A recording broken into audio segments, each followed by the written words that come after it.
Hey Libra, welcome to your tarot session. Thank you so much for joining me today. Thank you for your patience. I really appreciate it. We're gonna dive right into your reading. Let's see, what is the general energy for Libra? Libra, right now in the present moment, what is the energy supporting you?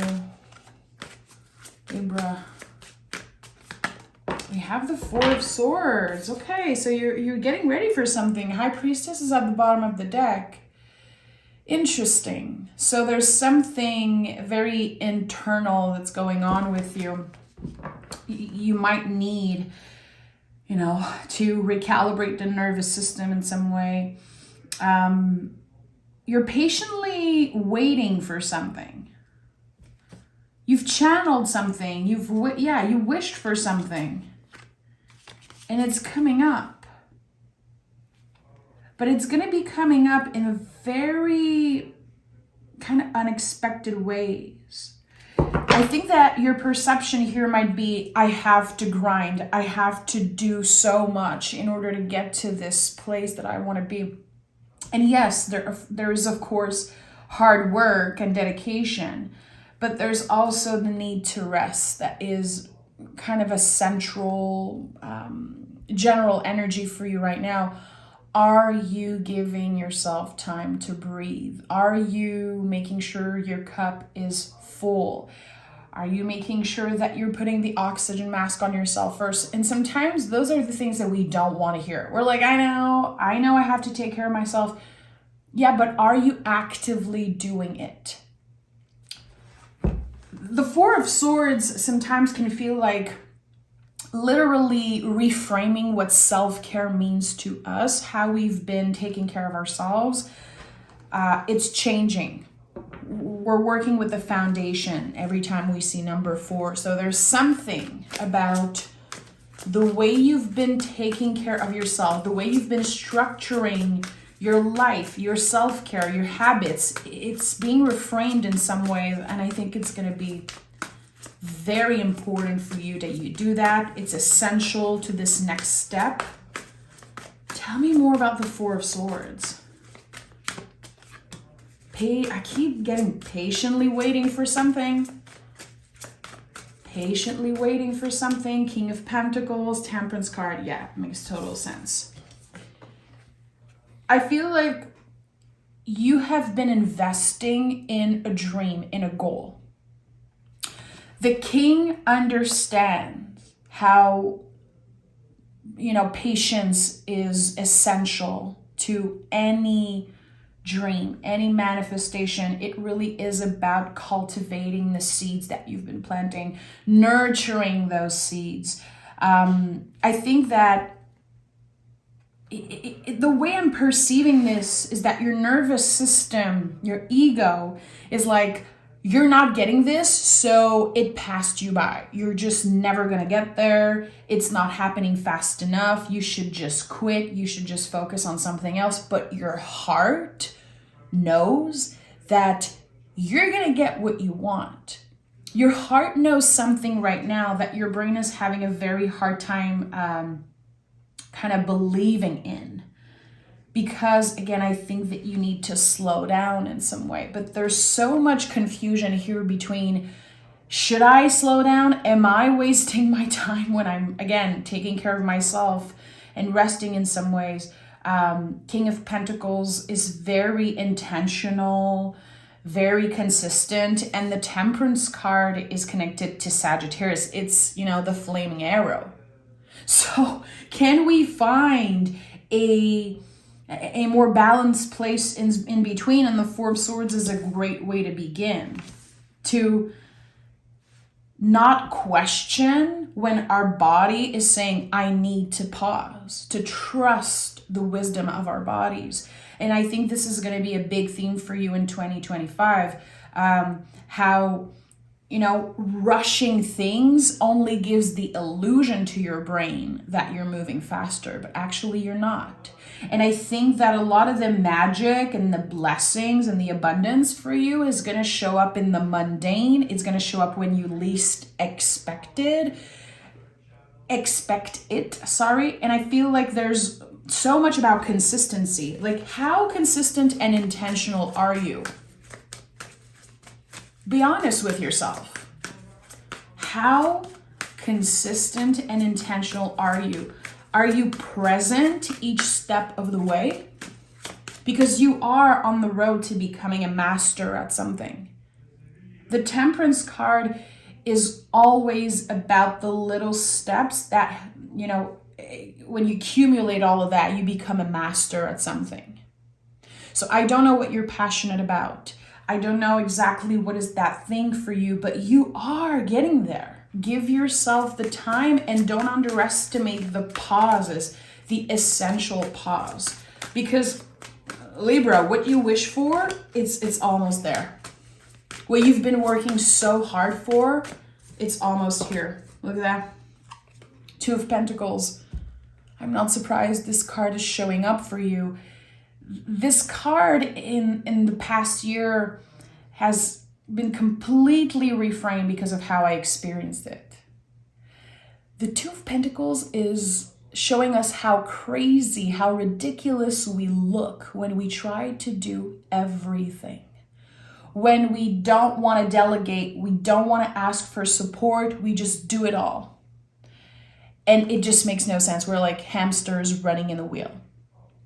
There's a massive infinity symbol on this card, which is important. It's a reminder that you are constantly co-creating with spirit. You're constantly co-creating with your higher self, with the people you interact with on a daily basis. So there's this inner battle going on with you in the present moment, Libra. And it's like, am I doing enough?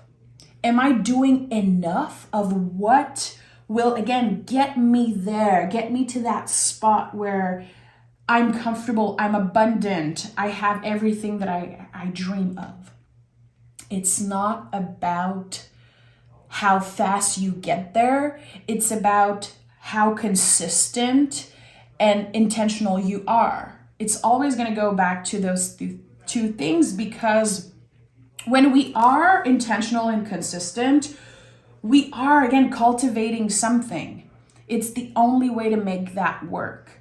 So Two of Pentacles says one step at a time. It's not easy for a Libra. You guys are, very, of course you're connected to air and you are ruled by Venus. So we have to always remember that you are using the energy that's grounded and you are making it happen.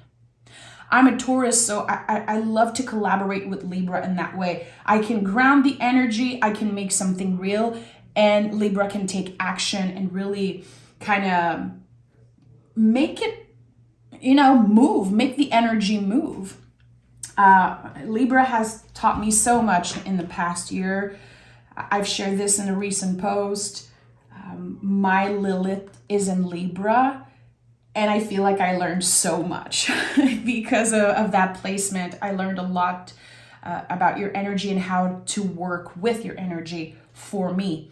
And I think this is it. How grounded are you? Because you can only ascend as deeply as you are rooted.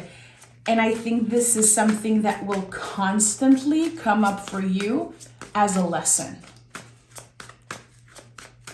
Okay, in that middle row, Sun, of course. I told you, Libra, what you wished for is so close. It's so close.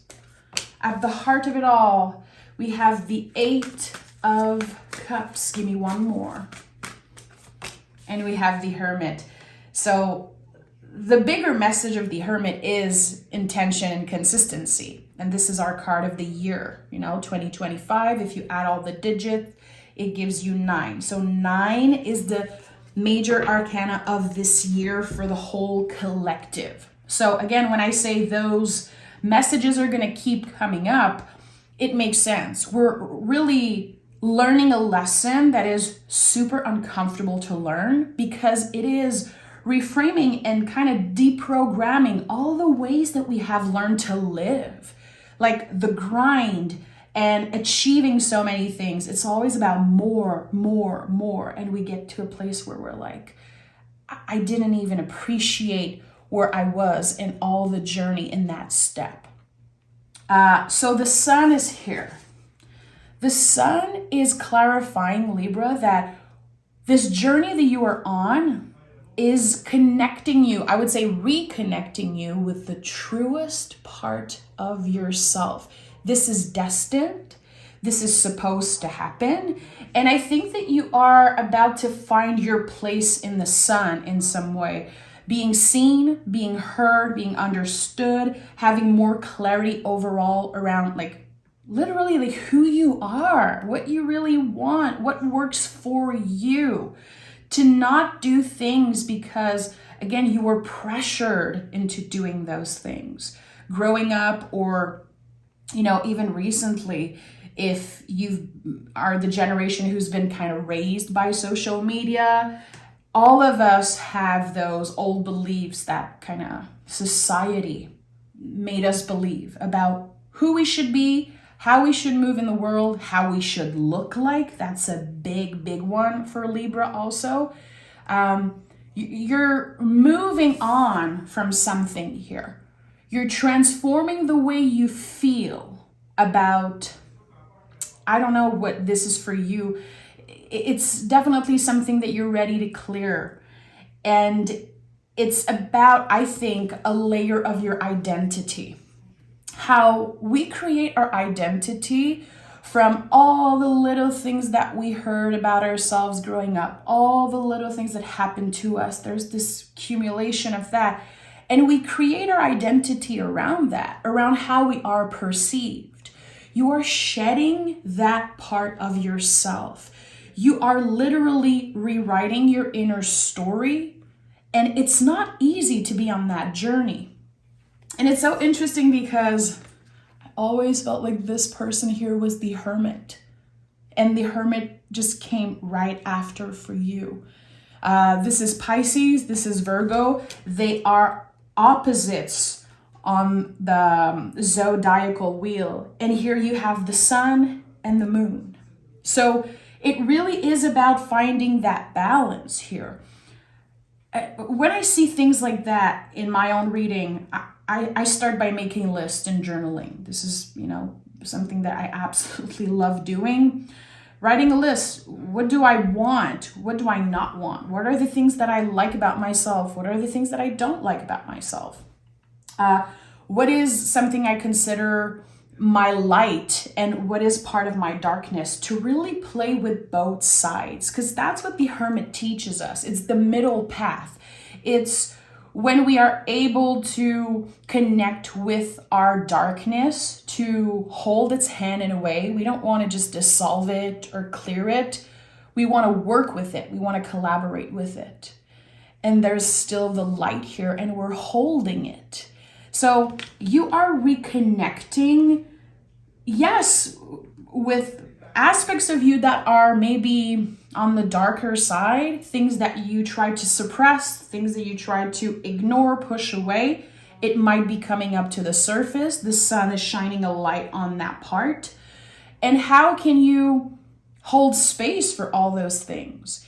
The things that you don't really like about yourself, the things that you wish were different, because usually those challenging aspects are important. Like there is something underneath this that is probably a lesson in some way. But humans, we are programmed to believe that what is challenging for us is what's wrong with us. This old belief is transforming. You are done believing that what is challenging for you is wrong about you. You're holding space for all of it. And a lot of the times when it comes to your darker side, when it comes to, again, those things that you don't really like about yourself, those are the lessons. They are the teacher. We want to hold that. We don't want to ignore it, because fear, it's fear that makes us do those things. fear of not being loved, fear of being judged. Fear is such an important emotion. Usually what we want lives on the other side of fear. It really is the truth. And I remember in the past hearing that, and I would roll my eyes. I'd be like, oh my God, that's so cheesy. And when I feel stuck personally, I will look at what I fear. What are my fears? And I would say 99.9% of the time, what I want is on the other side of that. Fear it really is what's holding us back. We have the Two of Cups. Makes total sense. Notice how the lion is here on the Two of Cups. It's right beneath the sun. We have a full moon in the sign of Leo happening later this week. This is a great time to release all the blockages that are keeping us from living our life, authentically. And the moon is here. Look at that. I told you there's something here. The sun and the moon. I'm not surprised that they came in together. So as cheesy as it can sound for a Libra, you are looking to create more balance in your life. You could have noticed that your emotion especially are kind of in the extremes. Like, go dig there. Why am I being triggered by this? Why am I feeling envious? Why am I feeling annoyed? Holding space for all the difficult feelings because they really shine a light on something essential that you need to work to collaborate with. So, Two of Cups. Two of Cups is the soulmate in the mirror. It's when we learn to love ourselves enough and we are ready to let other people in. I've been thinking a lot about overgiving recently. I know not everyone is an empath, like not everyone listening is an empath. But I've been thinking a lot about this idea that empaths just overgive and that it gets to a point where they disappear. They block or ignore people because it gets too much. So here, I feel like, and I don't know why I want to say this, I'm just going to honor what wants to come through. It's like someone is meeting their match. I don't know if the timing of this is going to feel right because the Nine of Swords is right here next to it. So this is the type of energy that, let's say you're already in a relationship and then you meet someone and you're like, oh my goodness, okay, I think this person has something to teach me. I feel like I want to, open my heart to them. There's something here that wants to expand it. And I'm just, of course, I'm not saying cheat on your partner or, don't think about that. It's really not what I'm saying. It's just that it feels like the timing is a little off. You could have met, two people at the same time, or you meet a potential friend, a potential partner or collaborator, and you're like, okay, but I've already said yes to something else. Don't settle for less and keep your options open because I really feel like there is meeting your match. And this is someone who you're going to connect with because they have been through a lot of the same challenges in the past few years. Nine of Swords is always a collective energy. We relate to people because they also felt stuck. There's something here about meaningful conversation, feeling seen. And it brings up a lot of kind of unpredictable energies. This could be, again, a potential friendship, a potential partner or collaborator. I'm not someone who just reads for love. I believe in love with capital letters, and it's a universal thing. It's not just about, who you sleep with, who you live with, and, want to spend the rest of your life with. It's someone that will and has the potential really to be in your life for a very, very long time. I think that with the moon card, there's so much that you're not going to be able to explain. Your intuition, your heart is really going to tell you to just trust. Again, I think that your heart knows, but your brain is going to have a hard time accepting that this is when it happens. So you could be meeting someone and you're like, I'm really not at my best.